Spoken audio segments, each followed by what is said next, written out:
Bismillahirrahmanirrahim. Alhamdulillahi rabbil alamin arrahmanir rahim maliki yaumiddin. Iyyaka na'budu wa iyyaka nasta'in ihdinas siratal mustaqim siratal ladzina an'amta 'alaihim ghairil maghdubi 'alaihim waladdallin. Amin.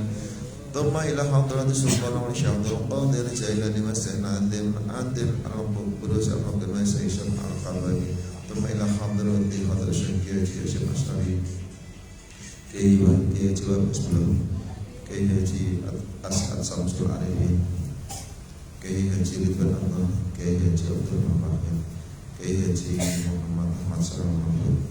ثم إلى حضرة Syekhana Baharul Naqalan. ثم إلى جميع المسايب ومسجد نهضة العلماء لهم الفاتحة. أعوذ بالله من الشيطان الرجيم. بسم الله الرحمن الرحيم. الحمد لله رب العالمين الرحمن الرحيم مالك يوم الدين. إياك نعبد وإياك نستعين اهدنا الصراط المستقيم صراط الذين أنعمت عليهم غير المغضوب عليهم ولا الضالين. آمين. ثم إلى حضرة Sayyidul Maulid Adibai Sayyidul Maulid Al-Barjaji Sayyidul Ijazah Ratibul Hadan Sayyidul Ijazah Malakul Jawahirul Ma'ani Sayyidul Ijazah Yasir Fadilah Sayyidul Ijazah Sulawat Nariyah Syafi Isra Ibrahim Ataji Lahumul Fatihah. A'udhu billahi minasyaitanir rajim. Bismillahirrahmanirrahim. Alhamdulillahi rabbil alamin arrahmanir rahim maliki yaumiddin. Iyyaka na'budu wa iyyaka nasta'in ihdinas siratal mustaqim siratal ladzina an'amta 'alaihim ghairil maghdubi 'alaihim waladdallin.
Al-Fatihah. A'udzu billahi minasyaitonir rajim. Bismillahirrahmanirrahim. Alhamdulillahi rabbil alamin. Ar-rahmanir rahim. Maliki yaumiddin. Iyyaka na'budu wa iyyaka nasta'in. Ihdinas siratal mustaqim. Siratal ladzina an'amta 'alaihim ghairil maghdubi 'alaihim waladdallin.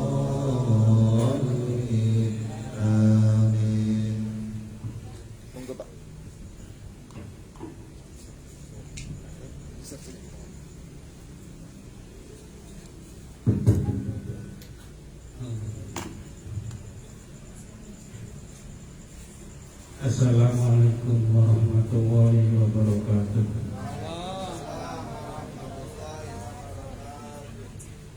Alhamdulillahirabbil alamin.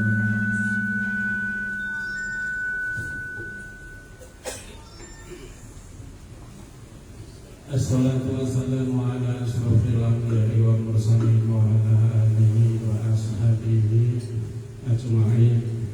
Wala haula wala quwwata illa billahil azim. Mohon izin untuk acara manaqib untuk hari ini. Izin saya untuk membuka atau menerangkan sebuah faidah manaqib Jawahirul Ma'ani yang telah disampaikan oleh Sohibul Hidayah, yaitu Syekh Ahmad Dorihman. Saya mohon bagi yang membawa kitabnya sekiranya bisa buka di halaman 42 atau 43. 43. Di sini dijelaskan oleh Sohibul Hidayah ini dengan bahasa Jawa, faidah azimah, maksudnya faidah yang besar dalam pengamalan manaqib ini. Insya Allah manaqib ini betul-betul membawa faidah yang besar. Ini dari Sohibul Hidayah. Yang nomor 1, izin saya bacakan bahasa Jawa, nanti insya Allah saya bahasakan Indonesia juga. Yang nomor 1, supaya pinaringan jembar rezeki enggal bisa ibadah haji saben dina maca iki manaqib kanthi khatam anggal kaping 5 utawa kaping 11 zaman 41 dino, lan setiap tanggal 11 selamatan atau syukuran bikotri ikan, lan setiap hari maca manaqib bikotril inkan ba'da poso. Maksudnya seperti ini, Bapak Ibu jamaah semua yang saya muliakan, yang dirahmati Allah. Faedah yang pertama ini, kita andai kata kita ingin luas rezekinya atau bisa cepat-cepat ibadah haji, maka setiap hari kita disarankan membaca ini manakib sampai khatam. Ini maksudnya anjuran dari Shahibul Hijayah. Berapa kali? 5 kali atau 11 kali selama 41 hari. Dan setiap tanggal 11 kita diharuskan membuat syukuran atau sedekah selamatan sama juga sedekah bikotril inkan, itu maksudnya semampunya. Jadi kita memang ditekankan bagi yang mengamalkan manakib itu setiap tanggal 11, di sini dihitung tanggal 11 Hijriah. Insya Allah kalau yang mengamalkan di Jawa itu setiap tanggal 11 mengadakan kumpulan sholasan. 11 itu sholasan, itu bahasa Jawanya seperti itu. Supaya apa? Supaya ingat kita bersedekah. Bikotril ikan itu maksudnya apa? Semampunya. Kalau kita tidak sanggup dengan uang atau dengan kue boleh. Yang penting tanggal 11 itu kita sedekah. Itu maksudnya seperti itu. Makanya kita di MBC juga mengadakan acara sholasan atau kegiatan sholasan supaya kita tanggal 11 ini atau 11 nanti kita ingat akan kita sedekah. Itu seperti itu. Kalau di Jawa memang sudah kebiasaan di sana. Dan maksudnya bagi orang yang mungkin tidak mampu, kan ini memang berat. Ini memang seperti itu anjuran dari Pak Kiai atau Shahibul Hijayah itu membaca. Pertama ini sebetulnya ini untuk pertama pengamalan, yaitu membaca tiap hari 5 kali atau 11 kali 40 hari. Ini sebetulnya pengamalan manakib Jawahirul Ummah untuk pertama. Tapi bagi yang tidak mampu itu sebetulnya bisa 21 hari 11 kali atau semampunya, kurang-kurang 3 hari. Pengalaman saya dulu tuh saya tidak mampu 41 hari. Jadi dulu saya puasa dan saya baca itu selama, kalau tidak salah 1 minggu atau 11 kali gitu. Yang penting kita, kalau memang betul-betul kita diharapkan seperti ini. Kalau tidak mampu ya tidak apa-apa. Yang penting kita baca, yang penting kita niatnya kuat untuk mengamalkan manakib ini.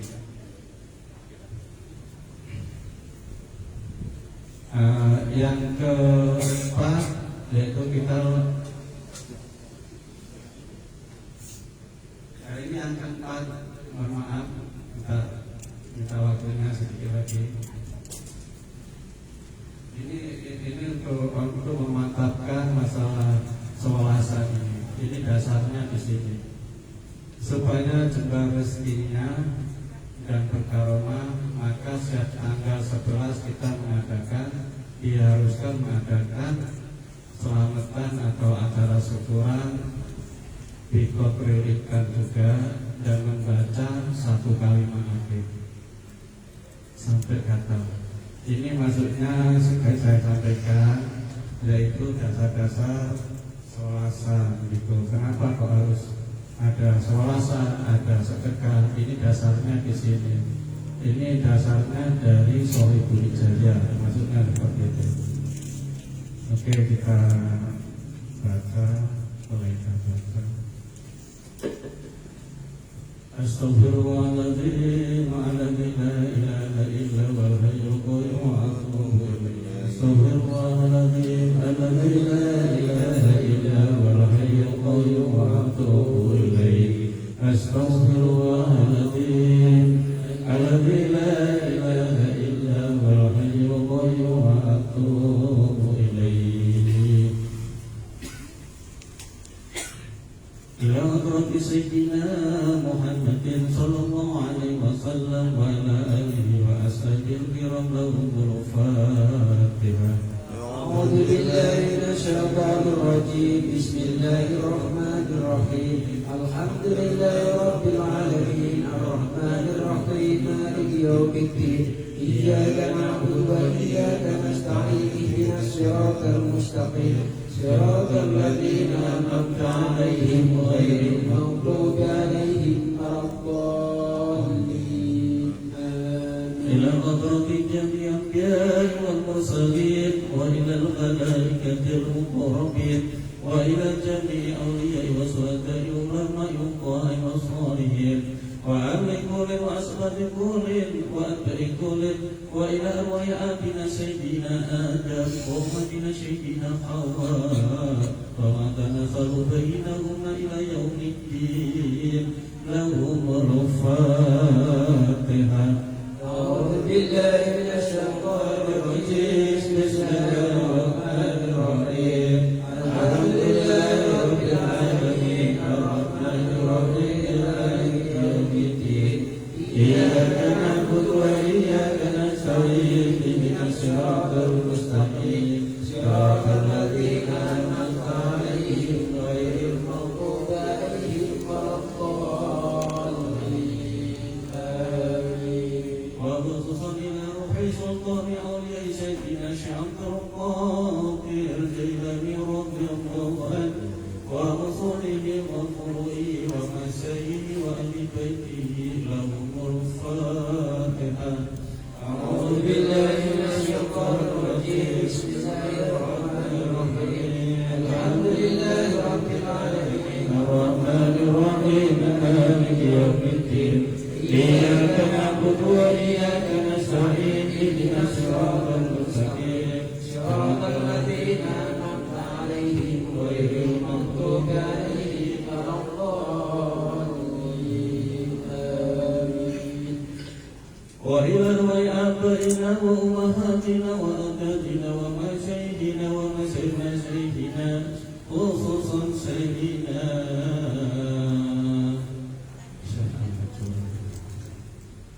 صاحب جيد هذا المناجد ونشره لهم الفاتحة.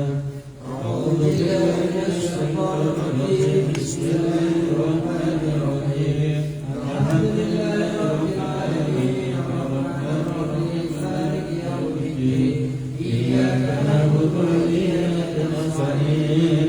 اهدنا الصراط المستقيم صراط الذين أنعمت عليهم غير المغضوب عليهم ولا الضالين. وإلى روح جميع المؤمنين والمؤمنات والمسلمين والمسلمات الأحياء منهم والأموات خصوصا جميع حاجاتنا يا الله يا رب.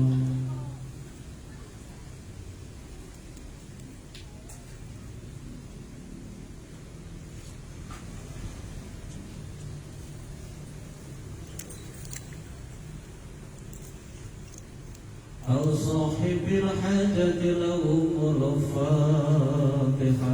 أعوذ بالله من الشيطان الرجيم. بسم الله الرحمن الرحيم. الحمد لله رب العالمين. الرحمن الرحيم. مالك يوم الدين. إياك نعبد وإياك نستعين. اهدنا الصراط المستقيم. صراط الذين أنعمت عليهم غير المغضوب عليهم ولا الضالين.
والسلام على سيد المرسلين سيدنا محمد وعلى آله وأصحابه سالكين على المنهج القويم.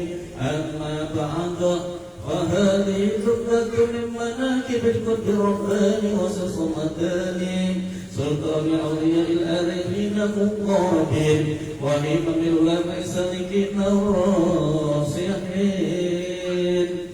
الشريط الساري في حسب نسيب سيدنا شعب القادر جيلاني رضي الله عنه. الفاتحة. أعوذ بالله من الشيطان الرجيم. بسم الله الرحمن الرحيم. الحمد لله رب العالمين الرحمن الرحيم مالك يوم الدين إياك نعبد وإياك نستعين اهدنا الصراط المستقيم صراط الذين أنعمت عليهم غير المغضوب عليهم ولا الضالين.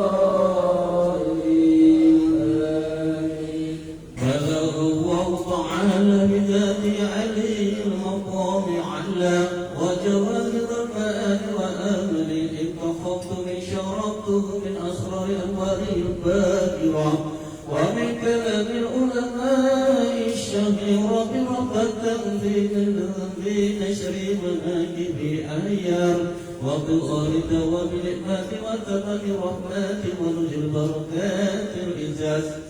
ابتدرك هدك وأواب السماوات الأولى عليا وتنزل الرحمة وبركة الإلهية وسميت جواهر المعاني في ذكر القدر مناكب قدر رباني سيدنا شعب القادر جيلاني رضي الله عنه.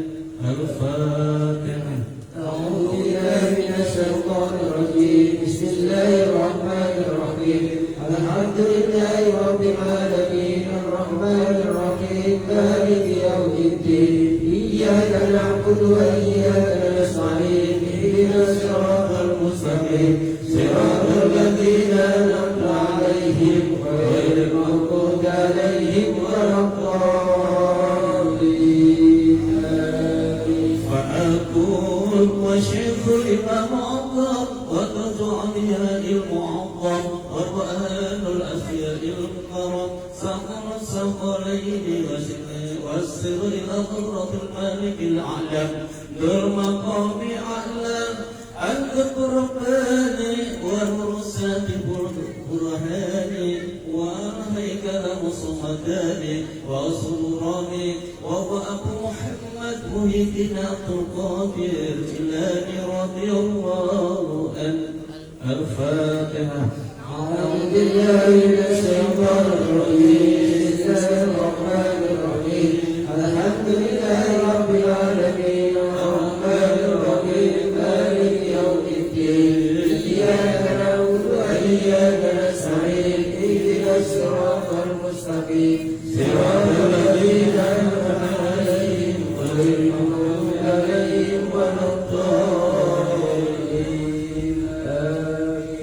الحسني وسني وشدك الطلوع عبد صالحك كصبري إمام عبد الابن إمام يحيى بن إمام محمد بن إمام داود بن إمام موسى بن إمام عبد الله بن إمام موسى الجني بن إمام عبد الله بن إمام الحسن مسنى ابن إمام الأمر المكين سيدنا سام بسبب ابن إمام الهمام الحسن الغالب قدر الغالب أمر المؤمن سيدنا علي بن أبي طالب كرم الله وجهه وبن فاطمة الزهراء المطلب بسيدنا محمد صلى الله عليه وسلم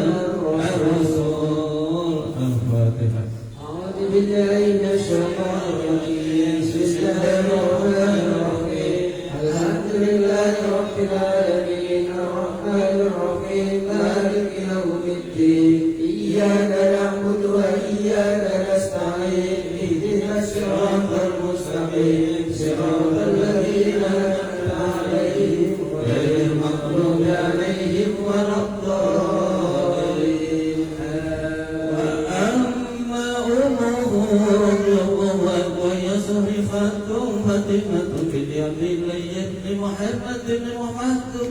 طاهر بن عبد الله بن كمال بن عيسى بن محمد الجواد بن إيمان الأرض بن إيمان موسى الكاظم ابن إمام جعفر الصادق ابن إمام محمد البكير ابن إمام العابدين ابن سيدنا سواد سيدنا حسين ابن سيدنا علي بن أبي طالب كرم الله وجهه وابن فاطمة الزهراء المطلب لسيدنا محمد صلى الله عليه وسلم الرسول اللهم انصر هذه الرجال عليه وبنا بالاسرار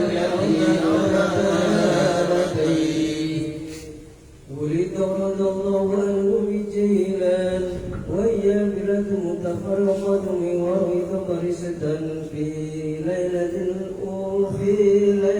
الأولى من رمضان سنة 740 من هجرة سيد المرسلين صلى الله عليه وسلم وعلى آله وأصحابه الأجمعين ودارت عليه خالق العدد في طفولته أنه يمتنع من الرضاعة في نهار رمضان حين يدعو إلى الله تعالى به ولما ترى وسمر عن سائد والاجتهاد لتحصيل جميع العلوم فقضى بكل وفاء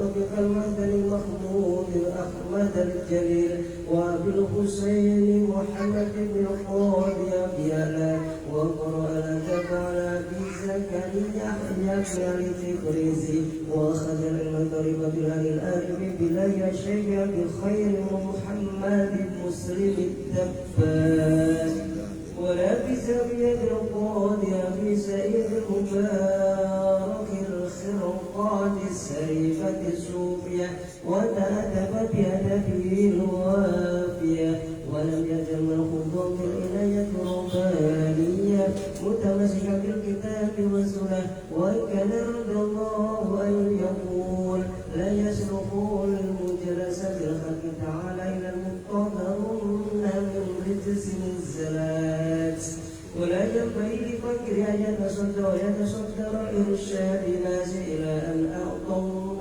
الله علم العلماء وسياسة الملوك وحكمة الحكماء وإياكم أن تحبوا أحدا أو تكرهوه إلى قدر فليرى الكتاب والسنة كي لا تحبوا بالهوى وتكرهوا بالهوى اللهم انصرنا وكافر الإخوان عليه وأننا بالأسرار التي أوجدتها لديه وكان رضي الله عنه يقول لما ولد بحبيب الله صلى الله عليه وسلم ليلة المعراج استقر الله أرواح الأنبياء والأولياء المقامة لأجل زيارته ولما قرب نبينا محمد صلى الله عليه وسلم إلى النفس المجيد رآه وذكر ربي لا بد ليشوط إليه من سلم مرقاه فأرسل الله إليه روحي فوضعتك في موضع المرقاه فلما أراد النبي صلى الله عليه وسلم أن يدع قدمي على ركبتي سأل الله تعالى عني فألهمه هذا ولدك من نسل الحسن بن عمي واسمه عبد القادر رضي الله عنه. الفاتحة. أعوذ بالله من الشيطان الرجيم.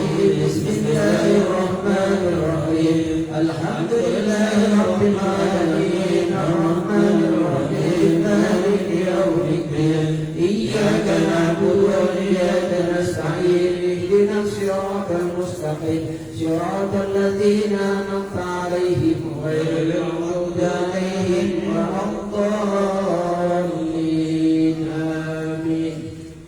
لولا أني أعتقد النبوة بك لكان هو أهل الآباء وشكر الله تعالى عليه وقال للنبي صلى الله عليه وسلم يا بني طوبى لك رأيت وجدت نعمة ثم طوبى لمن رآك ورأى من رآك ورأى من رأى من رآك إلى شفاعة وجهك وجعلتك وزيري في الدنيا والآخرة ووضعتك جميع هذه على رقبتك وكتبك على رقاب جميع الأولياء بلا تفاخر ولا مكره ولو كانت النبوة بدلا للتها ولا نبيا بعد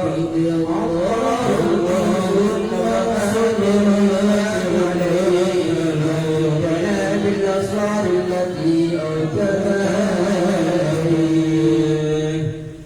وظاهر على يديه رضي الله عنه كرامة كثيرة ويتغاص به صغرا وجهرا في حياته وبعد وفاته رشدا له من جدي صلى الله عليه وسلم وأمر الغوث يوما في محلة ورأى مسلما ونصرانيا يتجادلان وسأل الغوث أن يجادل بهما وقال المسلم يقول هذا عيساوي إن عيسى ليس له أفضل من نبيكم محمد صلى الله عليه وسلم وأنا أقول بل نبينا محمد صلى الله عليه وسلم أفضل وقال الغوث للنصراني بأي دليل تتوكل عيسى أليس لنا نبينا محمد صلى الله عليه وسلم وقال العيساوي إن عيسى عليه السلام كان يحيي الموتى وقال الغوث إني لذات بنبي بل من أتباع محمد صلى الله عليه وسلم إن أحييت ميتا أتؤمن نبينا محمد صلى الله عليه وسلم وقال العيساوي نعم وقال الغوث أريني قبرا ترسا رميما لتفرقت لنا نبينا محمد صلى الله عليه وسلم وأراه قبرا عتيقا وقال الغوث العيساوي إن عيسى عليه السلام بأي كلام كان يخاطب الميت إيائي وقال العيساوي في جوابه كان يخاطب بقولهم قم بإذن الله تعالى وقال الغوث إن صاحب هذا القبر كان غنيا في الدنيا إن أراد أهله مغنيا فأنا مجيب لك فقال نعم وذهب الغوث إلى القبر وقال قم بإذني فانسق قبره وقام ميت حيا مغنيا فلما رأى نصر بهذا الكرامة فضل نبينا محمد صلى الله عليه وسلم أسلم على يد الغوث أفضل رضي الله عنه وأن ببركاته ومشانا بأسراره في الدنيا والآخرة آمين اللهم انصرنا وآتي رضوان أمين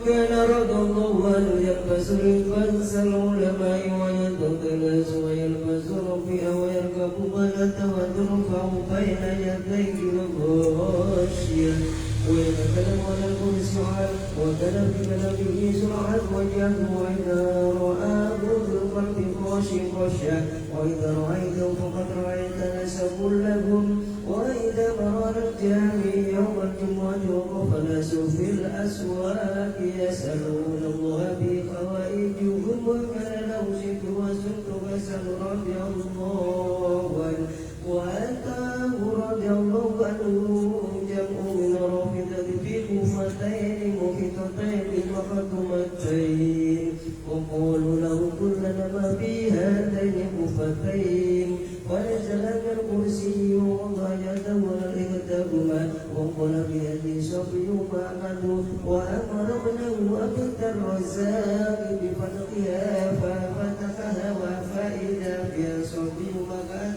فأمسك بيده وقال له كتب يده ثم وضع يده على الأخرى وقال وبأبي صبي لها تابي وأمر بفتحها ففتحها وإذا بها صبي وقام يمشي فأمسك بالناسية وقال له ادع فأقعد فتبعني رفدي على يديه رضي الله عنه اللهم نصرنا وقال الرضوان عليه ومنتنا بالأسرار التي أوتتها لديه وكان رضي الله عنه لا يطلق الأغنياء ولا يقوم لأحد من الفقراء ولا أركان الدولة وكان رضي الله عنه كثير يمشي بالهوى على رؤوس الأساد في مجلسه رضي الله عنه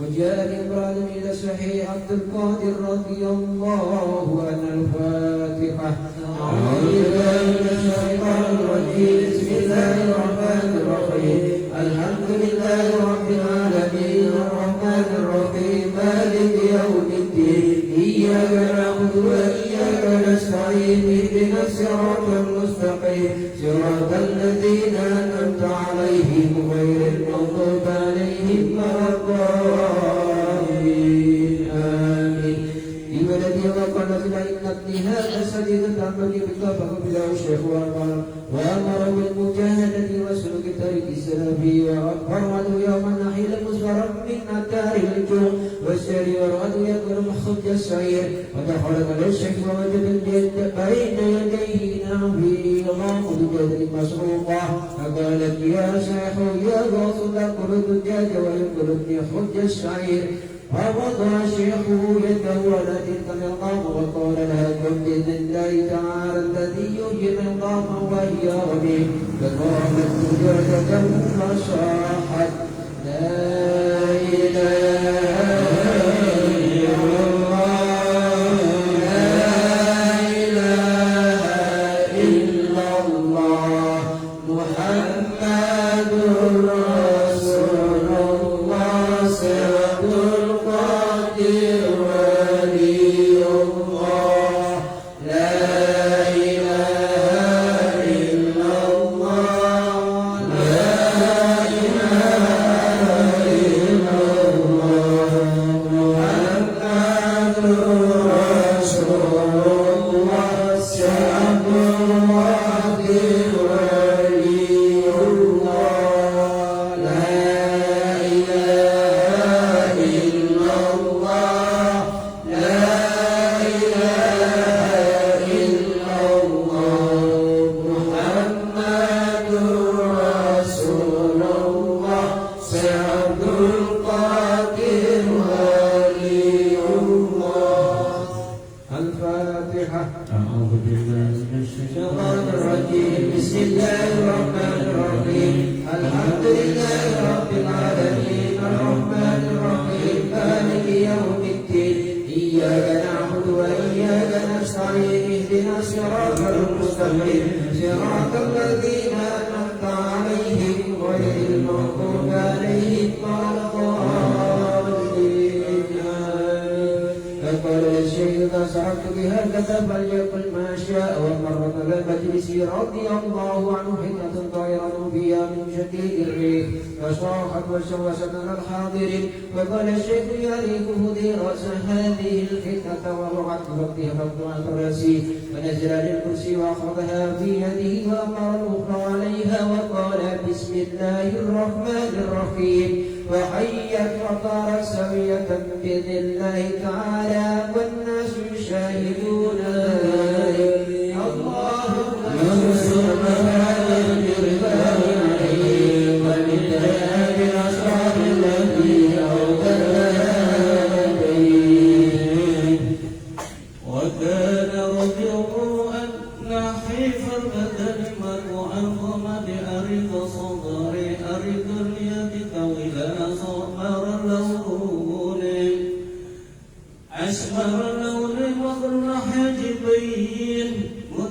واد كوصوت جهري وصوت خفي وقطر علي وعلم في الرضي الله عنه وكان طريقه رضي الله عنه مئات قول وفعل ومئات نص وقلب وعلى قبر الله وتصليم وتهجم الكتاب وسنة في كل خطرة ولحظة وناس ورد وحل وصوت مع الله عز وجل وكان لأبي غلب ولد أمه مقعد مكتوب مهلوجا وجاء من الشقاقير رضي الله عن الفاتحة.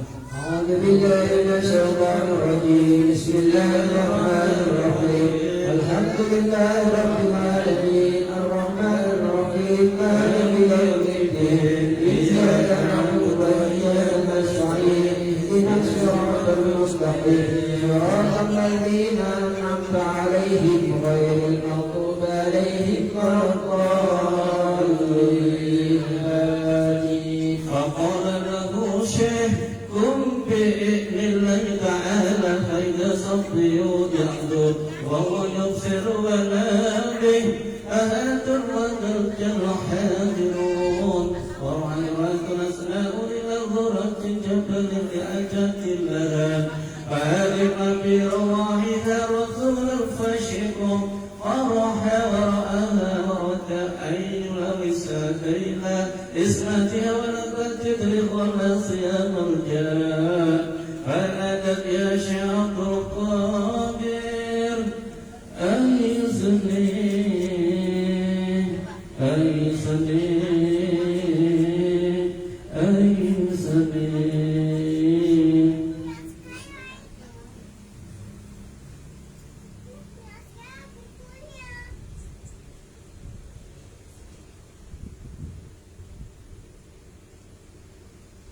الفاتحة. أعوذ بالله من الشيطان الرجيم. بسم الله الرحمن الرحيم. الحمد لله رب العالمين الرحمن الرحيم مالك يوم الدين إياك نعبد وإياك نستعين اهدنا الصراط المستقيم صراط الذين أنعمت عليهم غير المغضوب عليهم ولا الضالين آمين. نزل برأس ذلك رجل الفاسق قبل وصول إلى مراده أهلان من الرحساب يضربان حتى مات فلقد رأيت صدر قادر رضي الله عنه. الفاتحة. أعوذ بالله من الشيطان الرجيم. بسم الله الرحمن الرحيم. الحمد لله رب العالمين الرحمن الرحيم مالك يوم الدين إياك نعبد وإياك نستعين اهدنا الصراط المستقيم صراط الذين أنعمت عليهم غير المغضوب عليهم ولا الضالين آمين. يتصرف بقبره وصار من آياته رضي الله عنه وآن برضائه رفيق وبالله من يهديه. اللهم انصرنا فآت الرضوان عليه ومن ثناء الأسرار التي أوجبها جميل. وكان رضي الله عنه سبيل الدم الشديد القشد حبير الغيبة مجاب الدعوى كريم الأخلاق طيب الأوراق أبدا نسيئا الفحش وقربه إلى الحق شديدا بسيطا تهكات مكارم الله عز وجل لا يخلق لنفسه ولا ينصر لغير ربه ولا يرد السائل ولو بأحد ثوبه وكان توفيق رداء والتأييد معاددا والإثم مهاتبه والقرب مآتيا والمنحدرة والخنزة والمعرفة كلمة والكتاب مسيرة والأبد السفير والأنس نديمة والبدء صفة وصدق رياءة والفتح بالدعاء والعلم صلاة والذكر وزيرة والفكر السميرة والمشفة غداء والمشاهدة شفاء وأدب شريعة ظاهرة وأوصف الخلق وصدقت السرائر رضي الله عنه وكان رضي الله عنه يقول ما من مسلم يمر على باب مدرسة قومية إلا خفق الله وتاب يوم القيامة وكان مريده ومحبب رضي الله عنه مساءته في الدنيا والآخرة لا يموت أحدهم إلا توبة صادقة ولا يخرج من الدنيا إلا لثبوت الإيمان والإسلام ولا يئس إلا على تمام نعمة والرضوان اللهم انصرنا فلا بالرضوان عليه ومتنا بالأسرار التي ارتدها وكان رضي الله عنه يقول وهو من باب التحدث بالنعمة لقوله تعالى وأما بنعمة ربك فحدث كل ولي رغبة من نبي وأنا على قدم النبي صلى الله عليه وسلم وما رفع النبي صلى الله عليه وسلم قدمه إلا وضع قدمي في الموضع الذي رفع قدمه منه إلا أن يكون قدما من أقدام النبوة وإنه لا سبيل إلى أن ينال غير نبي وكان رضي الله عنه يقول الإنس لهم الشيخ والجن لهم الشيخ والملائكة لهم الشيخ وأنا شيخ الكل وعزة ربي لا تزال يدي على رأسي مريدي ومحبتي ولم كشفت أوراده في المشرق وأنا في المغرب لا مدد يدي إليهم وأنا لكل من أثر قلبه من جميع أصحاب ومريد ومحب إلى يوم القيامة أخذ بيدي كلما حيا وميتا بين رسول سوج وسيفي مشهور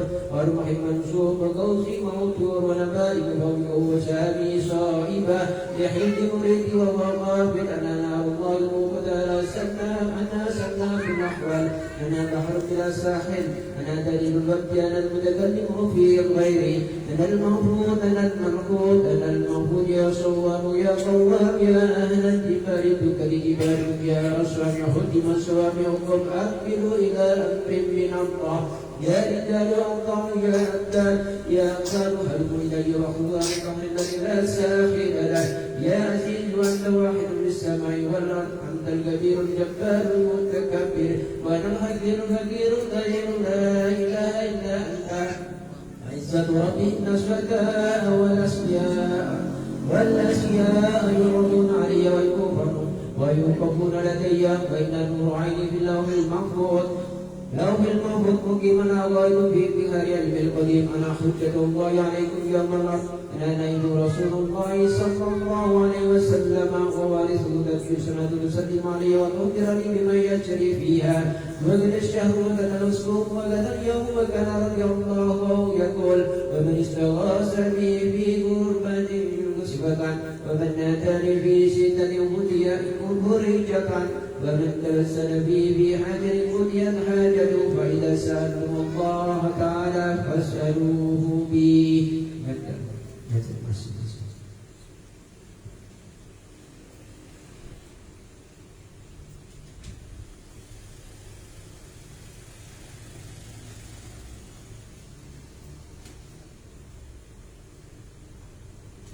الفاتحة. أعوذ بالله من الشيطان الرجيم. بسم الله الرحمن الرحيم. الحمد لله رب العالمين الرحمن الرحيم مالك يوم الدين. إياك نعبد وإياك نستعين. اهدنا الصراط المستقيم صراط الذين أنعمت عليهم غير المغضوب عليهم ولا الضالين. آمين.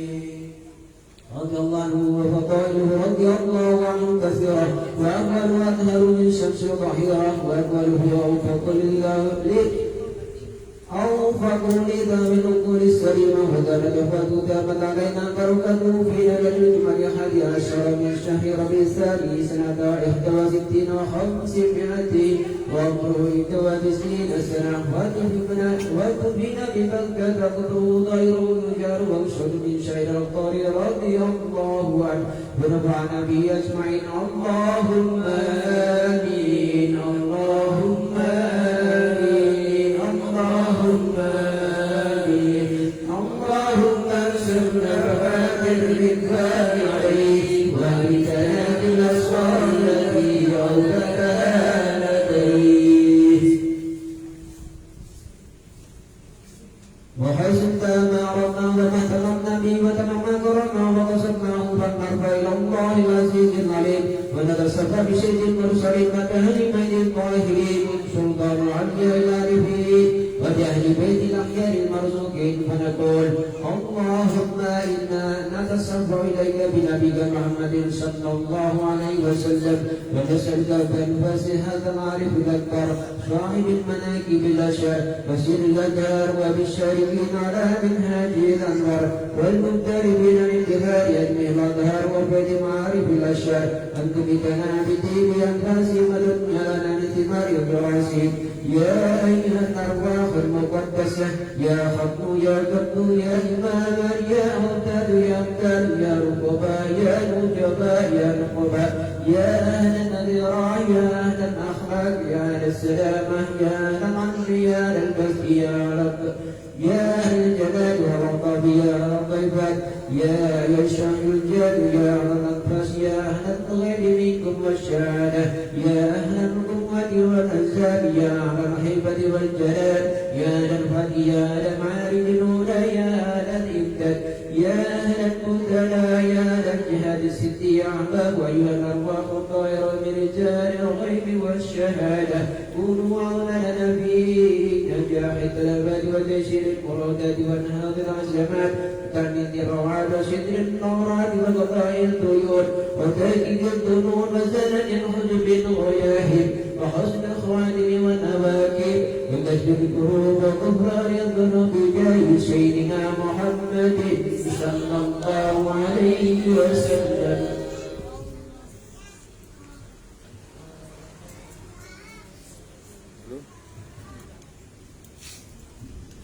على الكافي صلاة الله على الشافي سلام الله بمؤمنين الإسلام إلى الألوان يا أوطان المؤمنين والإسلام إلى الألوان يا الكافي سلام الله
عليكم بالمؤمنين رؤوف رحيم فإن تولوا فقل حسبي الله لا إله إلا هو عليه توكلت وهو رب العرش العظيم بسم الله الرحمن الرحيم إن الله وملائكته يصلون على النبي يا أيها الذين آمنوا صلوا عليه وسلموا تسليما اللهم صل وسلم وبارك عليه وعلى آله اللهم صل وسلم وبارك عليه واهتزت سطرا واستبشارا وازداد الكرسي هيبة ووقارا وامتلأت السماوات أنوارا ورجت الملائكة تهليلا وتمجيدا واستغفارا سبحان الله الحمد لله ولا إله إلا الله والله أكبر سبحان الله الحمد لله ولا إله إلا الله والله أكبر سبحان الله والحمد لله ولا إله إلا الله والله أكبر فلم تزل مكرما من فخره وفضله إلى نهاية كما بحقه فلما اشتد بها الترك بإذن رب الخلق وضعت الحبيب صلى الله عليه وسلم ساجدا ساجرا حامدا كأن البدر في تمامه محمد يا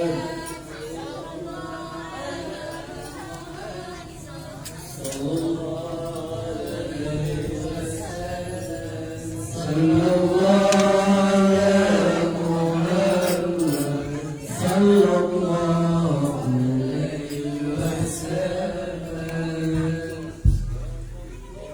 يا نبي سلام عليك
خطيئتي يا الله ربي فاغفر لي ذنوبي يا الله ببركة الهادي محمد يا الله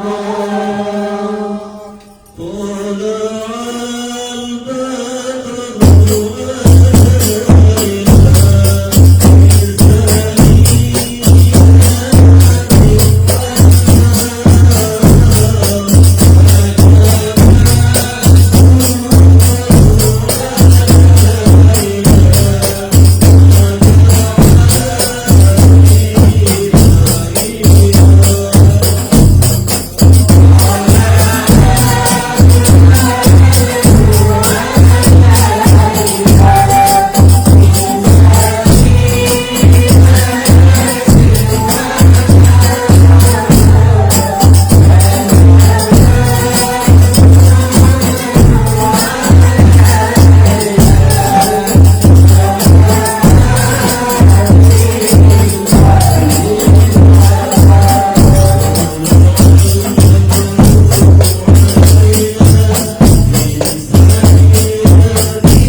قاضي الحاجات يا قاضي الحاجات يا قاضي الحاجات اللهم صل على سيدنا محمد وسلم وطمئن يا قلوبنا وتنفع يا قلوبنا وتقديم يا عبادنا وترفع يا مناجاتنا وتهديم يا قلوبنا وتقدس يا قلوبنا وتلهمنا يا قلوب المقبولين وتهمنا يا سعادة وتغرب مع ذريتنا وتقص وتغفر يا أول أصحابنا وآمنا أسمعنا وترزق اللهم تحمل وبك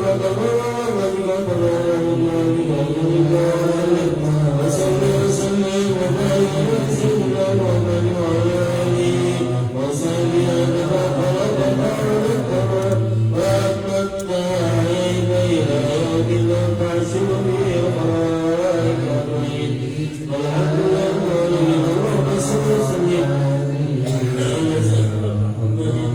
صلاة تكلمنا بها جميع الحرام وزيادة ربنا بك عليه أفضل الصلاة والسلام في العافية والسلامة والبلاد البراء وعلى آله وصحبه وبارك وسلم اللهم اكتب لنا بك الخير ربنا آتنا في الدنيا حسنة وفي الآخرة حسنة وقنا عذاب النار ربنا هب لنا من أزواجنا وذريتنا قرة أعين واجعلنا للمتقين إماما اللهم اكتب لنا بالخاتمة السعادة واجعلنا من الذين يرجون الحسنى والزيادة بجاه سيدنا محمد صلى الله عليه وسلم والشفاعة وآله وصحبه ذوي السيادة وسيدنا بالعباس الحضير باليابس بل يبلغ الكلام عليه السلام بالاستقامة وسيدنا الغوث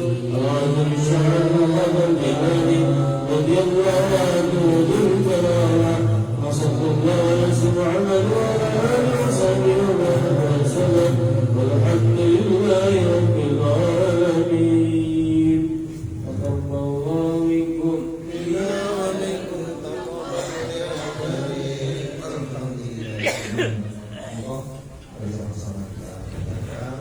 kajian kitab Adkar Nawawi yang mampu disampaikan oleh apa yang lebih padanya. Silakan.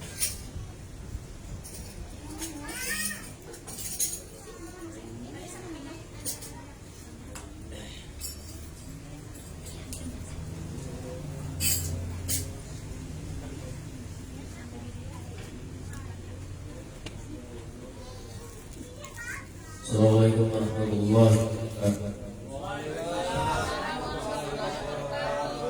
Bismillahirrahmanirrahim. Subhanahu Rasulullah sallallahu alaihi wasallam ila hadratin Nabi Mustafa sayyidina Muhammad wa ala alihi wa azwajihi wa dhurriyyatihi wa alihi wa ashabihi wa jami'il anbiya wal mursalin wal awliya wal amilin wal musannifin wal mukhlisin khususan musannif hadis kitab Syekh Muhammad bin Nawawi bin Zakaria Yahya bin Syarif Nawawi Muhyiddin Abi Zakaria Yahya bin Syarif Nawawi wa jami'an fatihul guna wa abaina ummahatina wa jadid wa jadid bi syarif rasulillah wal bina yaumul fatihah bismillahirrahmanirrahim alhamdulillahi rabbil alamin الرحمن الرحيم مالك يوم الدين إياك نعبد وإياك نستعين اهدنا الصراط المستقيم صراط الذين أنعمت عليهم غير المغضوب عليهم ولا الضالين آمين الحمد لله والصلاة والسلام على رسول الله وعلى آله وصحبه ومن والاه أما بعد فيا عباد الله أوصيكم بنفسي بتقوى الله Al-Mukarramun Ta'ala Atas Asadis Al-Mukarram Yai Aslali para hadirin hadirat Ibu yang Allah Subhanahu wa Ta'ala semoga kita semuanya diberi kesehatan panjang umur dan rezekinya sakinah mawaddah warahmah dan anak yang soleh dan salihah semuanya menjadikan husnul khatimah. Baik, kita lanjutkan kajian sekarang. Apabila kemarin sudah kita bahas tentang mungkin terjadi apa ya. Kemudian sekarang masuk kepada setelah takbiratul ihram apa yang kita lakukan, yaitu baca doa iftitah. Ya, yaitu baca ihram adalah doa iftitah. Kemudian setelah baca doa iftitah, masuk kepada bab ta'awuz pada doa iftitah. Ucapan atau bab membaca ta'awuz, a'udzubillahi minasyaitonir rajim itu setelah baca iftitah. Bagaimana sih hukumnya? Ya, apakah itu sunnah atau wajib? Kita membaca a'udzubillah sebelum membaca surah Al-Fatihah atau setelah doa iftitah.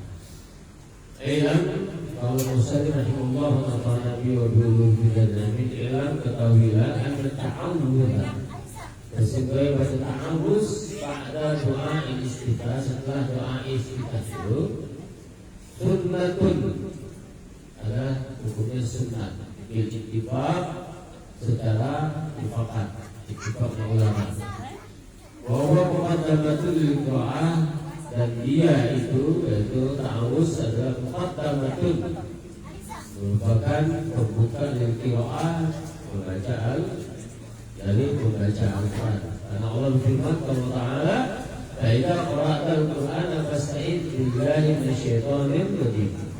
Apabila kamu membaca Al-Quran maka adalah bermohon perlindungan kepada Allah dari syaitan yang dirajam. Jadi apabila kita membaca Al-Quran baca a'udzubillahi minasyaitonir rajim. Wa alamat Allah ketahui sesungguhnya lafaz al-mukhtar ta'awuz yang dipilih dalam ucapan ta'awuz itu gimana sih? Bagaimana kita membaca ta'awuz? Apakah a'udzubillahi minasyaitonir rajim? Kemudian apakah a'udzubillahi bismillahir rahmanir rahim minasyaitonir rajim? Maka di sini katakan adapun ucapan ta'awuz yang kita baca sebelum membaca surah Al-Fatihah, ya, sebelum baca surah Al-Fatihah dan surah Al-Fatihah itu adalah a'udzubillahi minasyaitonir rajim. Jadi yang kedua adalah a'udzubillahi minasyaitonir rajim. Wa jaa'a a'udzubillahi as-sami'il 'alim minasyaitonir rajim. Ada juga mengatakan a'udzubillahi as-sami'il 'alim minasyaitonir rajim. Wala ba'sa bika, tidak apa-apa dengan demikian. Walakin al-masyhur, akan tapi yang masyhur itu al-mukhtar, walakin al-masyhur al-mukhtar, adapun yang masyhur yang dipilih wal awal yang pertama. Apa itu? A'udzubillahi minasyaitonir rajim. Itu yang dipilih yang masyhur. Rawaina fi Sunan Abi Dawud, rawaina kami meriwayatkan dalam Sunan Abi Dawud, wa Tirmidzi dan Tirmidzi wa Nasa'i Ibnu Majah wal Baihaqi dan Imam Baihaqi wa ghairiha dan selainnya anna Nabi qala sesungguhnya Nabi Muhammad SAW bersabda qabla qira'ati fi shalah, beliau mengucapkan atau berkata sebelum membaca dalam sholat. Bacaannya a'udzubillahi minasyaitonir rajim min nafsihi wa nafsihi wa hamzihi. Jadi ada ucapan lagi a'udzubillahi minasyaitonir rajim min nafsihi wa nafsihi wa hamzihi. Ya. Tapi riwayat itu yang lain a'udzubillahi samii'il 'alim minasyaitonir rajim min hamzihi wa nafsihi wa nafsihi. Itu artinya mohon perlindungan kepada Allah dari hembusan, kemudian dari bisikan, hembusan dan dari gangguan setan, ya, sihir setan atau dikatakan di sini gilanya setan. Ya. Maka diriwayatkan juga di dalam hadis-hadis yang lain tentang bacaan Bismillahirrahmanirrahim. Nah, ini yang perlu kita perhatikan Rasul ilam anda tahu ketahuilah sesungguhnya membaca a'udzubillahi minasyaitonir rajim apa hukumnya? Mustahabun, adalah sunnah. Laisa biwajibin, bukan wajib. Kalau tarakahu lam ya'sim, kalau dia meninggalkan maka dia tidak berdosa. Walaupun biru salatuhu, dan dia juga batal salatnya. Ya. Sawa'un tarakahu amdan aw sahwan, apakah salat dia bacanya itu sengaja dia tinggalkan ataupun dia lupa. Ya. Sengaja dia tinggalkan baca alhamdulillah ataupun dia lupa. Wala yasjudu sahwi, tapi baca sujud sahwi. Yang perlu dan kalau sujud sahwi ketika dia lupa ataupun sengaja. Beda dengan turut.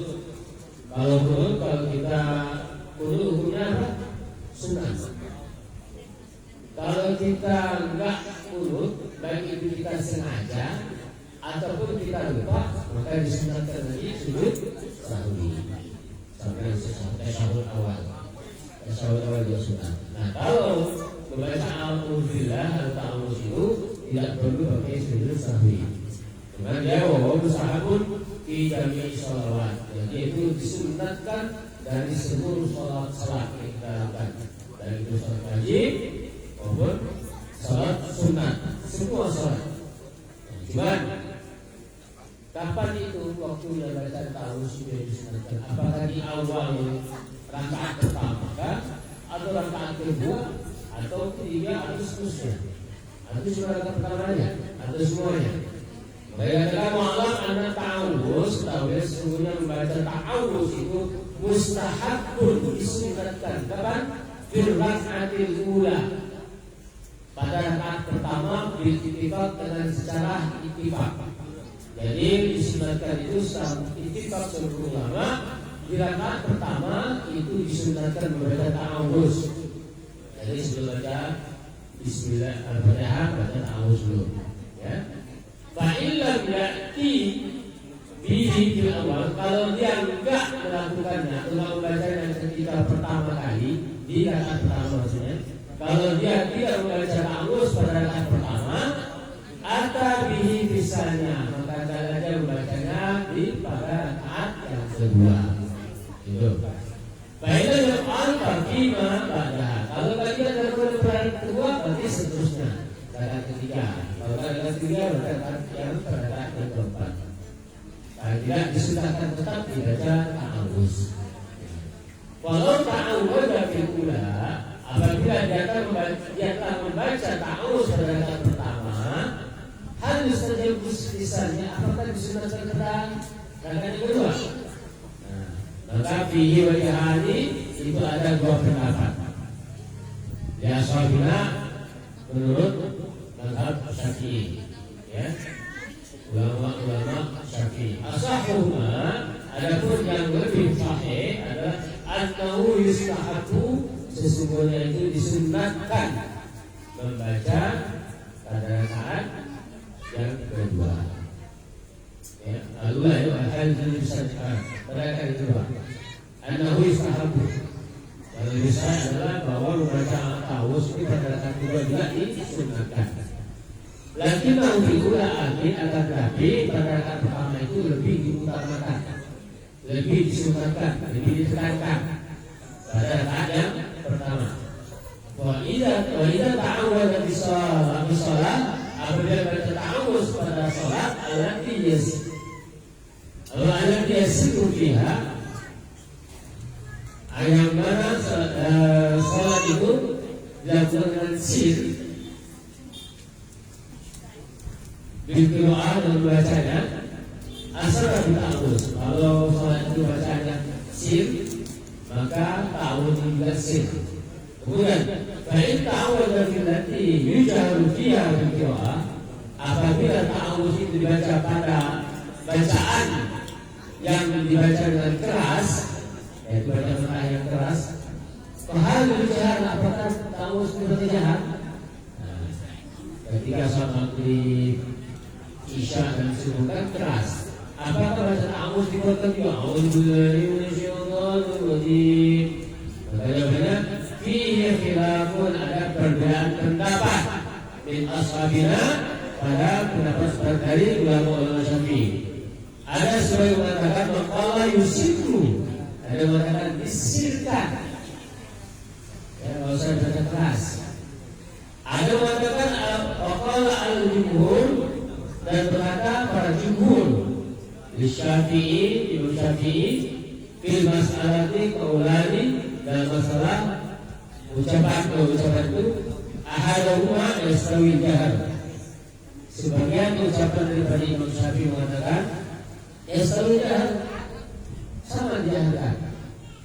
Jadi tahu itu juga jahar juga.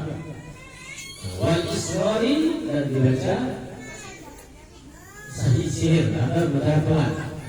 Wawa nasawfil itu yang disebutkan dalam kitab Imam Syafi'i mengatakan dijaharkan ketika jahar, disirkan ketika sir.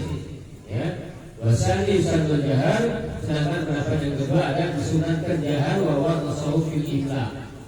Ya, jadi dalam kitab Imam Syafi'i itu, ya, dan kalimah itu ada katakan disunatkan jahar dan disunatkan disirkan. Ya. Kalau jahar tetap jahar, ya, kalau disirkan tetap disirkan. Itu sunat. Ada mengatakan begitu, kemudian ada yang mengatakan walaupun bacaan jahar tetap harus dibaca sir. Ya, apalagi itu bacaan sir. Ya, udah. Itu jadi di qaulani al-majharu sahih Syekh Abu Hamid al-Asfarani Imam Ashabina Iraqiyin, dari Imam Iraqi mengatakan dari dua pendapat itu yang sahih adalah dijaharkan. Ya. Sedangkan Wasaib Muhalli wa ghairihi wa wallazi kana yaf'aluhu Abu Hurairah. Sedangkan Imam Sahih Muhalli dan itu apa yang dikatakan oleh sahabat Nabi Abu Hurairah mengatakan wakala itu Umar radhiyallahu anhu yusiru. Imam atau Khalifah Umar bin Khattab itu mensirkan. Sedangkan bahwa asah dan inilah yang sah indah jumhur ashabina. Jadi menurut sahabat Imam Syafi'i, ulama Syafi'i, bahwa disirkan itu lebih sah. Itulah yang pilih bahwa al-mukhtar wallahu a'lam. Jadi kalau Abu Hurairah menjalankan, kalau Ibnu Umar mensirkan, ya, itu tetap masalah ta'awuz, kemudian tidak disebutkan. Jadi kita baca ta'awuz itu setiap rakaat itu termasuk yang disunahkan itu dan dipilih, ya, dari ashabus Syafi'i. Namun bermanfaat dengan Al-Fatihah. Bismillahirrahmanirrahim. Alhamdulillahirrahmanirrahim. Maliki yaumiddin. Iyyaka na'budu wa iyyaka nasta'in. Ihdinas mustaqim. Shiratal ladzina an'amta 'alaihim ghairil maghdubi 'alaihim waladdallin. Alhamdulillah, kita sampaikan terima kasih kepada kita. Jadi biasanya kita ketika baca Fatihah tanpa ta'awud, maka sejak kita tahu dasarnya, baik hadis riwayat oleh Sayyidina Umar maupun oleh beliau Abu Hurairah, kita membaca ta'awud minimal bisiri. Jadi dalam hadis Bismillahirrahmanirrahim. Ibu bisa dipahami? Tambah membaca ta'awud. A'udzubillahi minasyaitonirrajim. Sebelum kita bermusyawarah, pengumuman yang pertama bahwasanya kita kegiatan Selasa berbarengan dengan undangan Ibu Tri, doa untuk menjelang pernikahan putranya dan juga untuk berkirim doa pada almarhum daripada beliau. Setelah itu normalnya kita di situ yasinan, tahlil, tahlil dan doa. Kemudian setelah selesai masyarakat sudah balik, kita berkumpul lagi melanjutkan kegiatan kita manakib. Ya Pak Ustadz, Pak Haji, Pak Jianto pula, Pak Junaidi, Pak Kiai Ahmad,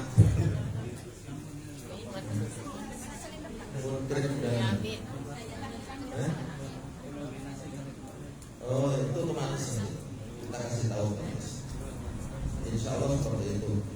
Karena kebiasaan kita di setiap kegiatan tetap kita sambungkan setelah jamaah pada keluar semuanya dari yang bukan jamaah kita. Kan begitu.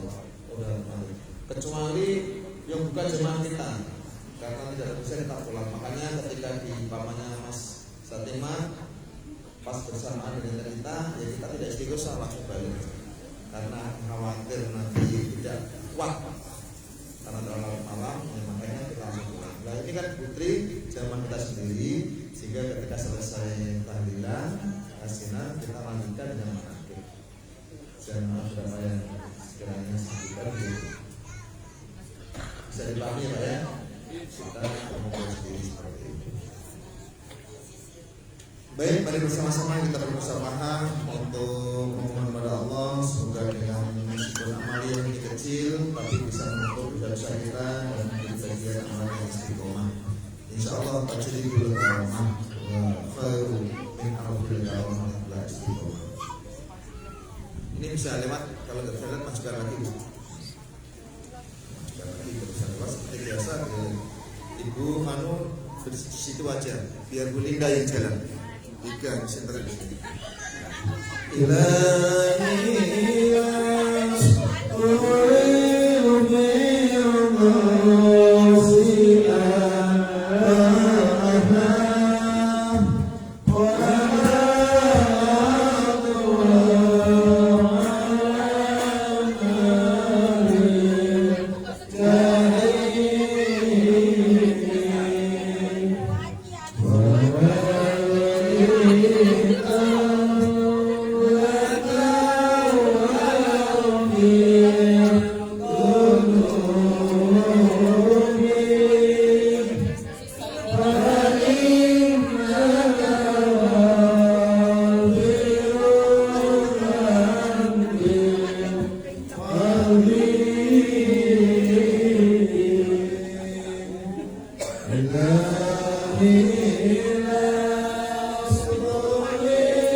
adalah bagian dari kegiatan Bapak kemarin.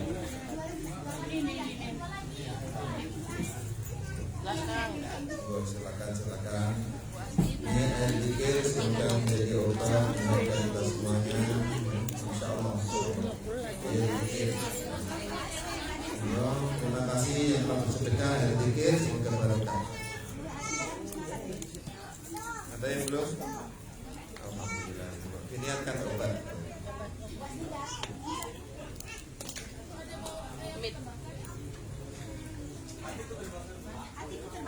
Niatkan ketika minum nawaitu syifa. Nawaitu syifa dibandingkan Mustafa sallallahu alaihi wasallam. Jadi nawaitu syifa dibandingkan Mustafa sallallahu alaihi wasallam. Insyaallah.